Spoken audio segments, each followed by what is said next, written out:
So today we're here at St. John's Lutheran Church and School in Denver.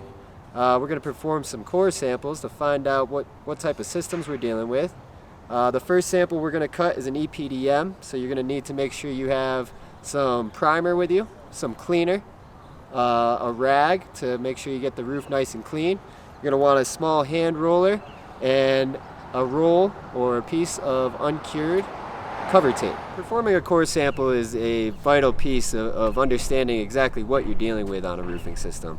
You want to be aware of how many layers exist, what type of deck you're dealing with.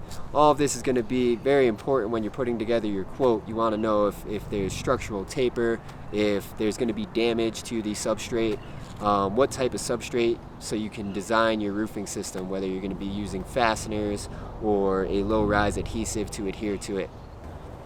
We're going to be performing a second core today. There's two types of membranes located here on this property. We've got a smooth modified that's original to the church. We want to know how many layers exist underneath that, so we're going to cut that open as well to determine what's going to be necessary to get this roof up to code.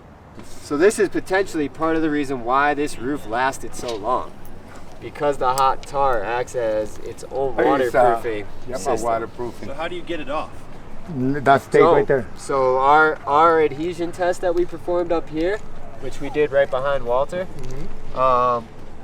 we're going to use a low-rise foam adhesive, and we did an adhesion test direct to the tar to make sure we can get the proper window fill. So that stays in place. This stuff, I mean, that's there for life. Good right there. That's even good for the concrete. It protects the concrete. The same bucket of Mod Bit Sealant that we buy. This is just a version in a tube. See, that's what I do. This is easy for you guys to carry in your truck, and then you can seal back up anything you cut open. So we just finished performing a core sample to determine how many layers we're dealing with. We cut open a section of EPDM over the school classroom. We found that there was a layer of half-inch fiberboard over an EPS taper system over a lightweight concrete deck, most likely poured into a metal pan. We performed a secondary cut on a smooth modified section.